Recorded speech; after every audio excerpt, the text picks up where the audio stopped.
In the vast silence of the Sierra Nevada, the trees themselves keep a grim tally. They were sawn 12, sometimes 15 feet high, a testament to a desperation so profound, you have to wonder, what story is buried here? It's the story of what came 20 years later. The sound in these mountains was no longer the silence of starvation, but the roar of black powder. This is what replaced the Donner Party's makeshift camps. A tunnel blasted through the very ridge that had been their impassable barrier. And here, in this single photograph from 1868, is the ground where those two worlds collided. Down by the shore, Donner Lake, where the pioneers starved, and carved into the granite above, the fresh scars of the Central Pacific Railroad. They are separated by less than a mile of space, but by an entire era of sorrow and ambition. This was the wall for the Donner Party, arriving dangerously late in October of 1846. These 7,000-foot granite bluffs were not a challenge, but a final, insurmountable barrier. The landscape itself felt hostile, a vertical prison of rock, just as the first snows began to fall, sealing their fate. This is how it was supposed to be. Thousands of emigrants successfully made the crossing before them. The Dutch Flat and Donner Lake Wagon Road, seen here, was a grueling but established route. For those who started on time and were well supplied, the pass was an obstacle to be overcome, not a gravesite. But for the latecomers, there was no choice. They stopped here by the shore of this deceptively calm lake. The Breen and Murphy families built crude cabins against the boulders, unable to know the serene water's edge would soon bear witness to unimaginable suffering, becoming a place forever synonymous with the darkest extremes of human survival. Just 2 decades after the tragedy, a new kind of ambition arrived. This photograph, taken by C.R. Savage for the Central Pacific Railroad, shows the change. The goal was no longer just to get past the mountain, but to permanently conquer it, to lay down a path of iron that would bind the nation together. The work was brutal.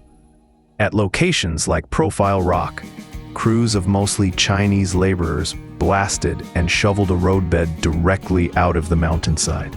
Every foot of progress was paid for with black powder, sweat, and immense physical risk. The scale of the transformation was staggering. And this is where the conquerors slept, not in forts or towns, but in rough shanty camps, like this one at the summit. For the thousands of men who lived here, it was a world of mud and cold, all performed in the shadow of the very same peaks that had doomed the pioneers. Both groups, the pioneers of 46 and the railroad men of 66, faced the same implacable enemy. It began like this: a graying sky, a chill in the air, and the first flakes of a Sierra snowstorm. For the steam train, it meant delays and danger. For the Donner Party, it was a death sentence. The winter of 1866 was one of the worst on record. At Upper Cisco, the snow buried everything. Look at the lone figure dwarfed by the landscape. This wasn't just a storm. It was a siege. 44 separate storms buried the work sites under a sea of white.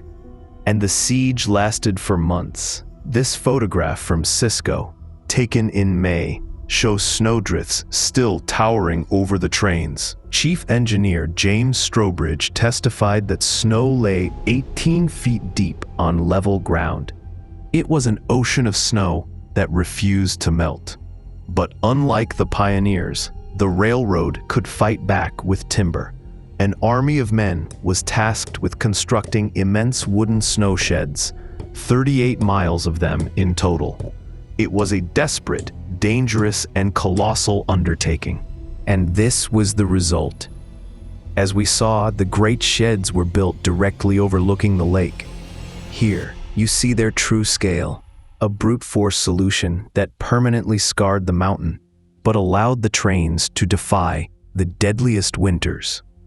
But this man-made cave, this wooden fortress against the storm, was also a place of immense danger. Entire crews were lost to avalanches during construction, their bodies not found until the spring thaw. A solution for one problem created a new kind of tomb. A final obstacle was the summit ridge itself, a solid wall of granite. The plan was audacious. If you can't go over it, go through it. The Central Pacific would drill and blast a 1,659-foot tunnel, the longest of its kind in the world at the time. Inside was a dripping, lantern-lit hell. A reporter for the Sacramento Daily Union witnessed it firsthand, calling it a granite womb, echoing like artillery, sparks dripping like meteors. For 15 months, Chinese crews lived and died in this darkness, working around the clock. On November 30th, 1867, after 15 months of relentless labor, the summit tunnel was completed. The men who stand at its portal are dwarfed by their creation. They had pierced the mountain that had just a generation earlier been an absolute barrier to American expansion. The path to California was now blasted open. The effort at Donner Pass wasn't happening in isolation. Across the West, the U.S. government was funding massive surveys. This 1874 stereo view of Lost Lakes, Colorado, was taken during the Wheeler Survey, a military-led mission to map the vast territories west of the 100th meridian. Photographers like Timothy O'Sullivan were crucial to these expeditions. After surviving the Civil War as a photographer for Matthew Brady, he went west. His images, like this one of Alpine Lake, were not just art. They were data, documenting geology, resources, and the sheer scale of the wilderness for a nation hungry for control. But there's a human story here, too. Working at altitudes over 11,000 feet with cumbersome wet plate equipment, O'Sullivan and his team faced immense dangers. He nearly perished when his boat capsized on the Colorado River, losing many of his negatives. Their work was a constant battle. And in so many of O'Sullivan's images, there is a profound sense of scale. At Shoshone Falls, Idaho, he places a single figure beneath a massive natural bridge. It is a statement. Nature is immense, powerful, awesome.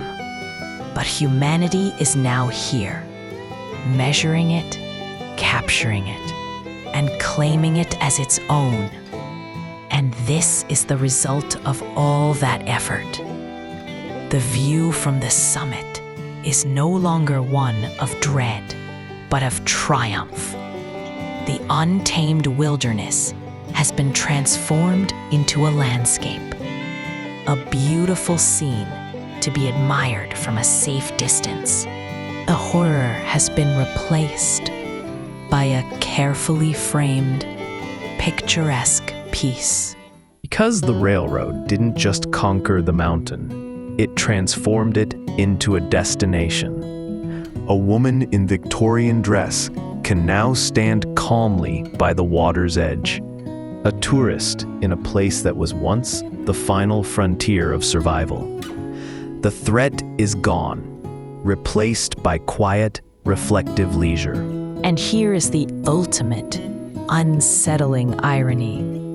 A formally dressed boating party on Donner Lake.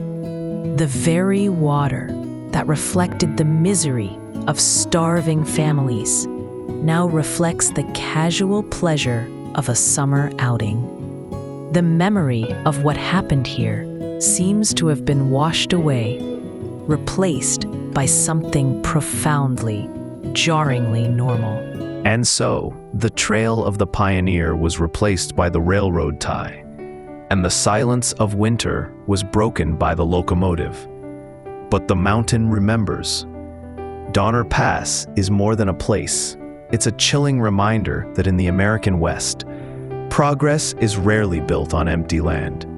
It's built on the stories, the struggles, and sometimes the very graves of those who came before. These stories are everywhere, hidden in the landscapes around us. What forgotten histories are waiting in your part of the country? Let us know in the comments below. Your ideas often spark our next investigation. If these echoes from the past resonated with you, please consider liking this video and subscribing for more.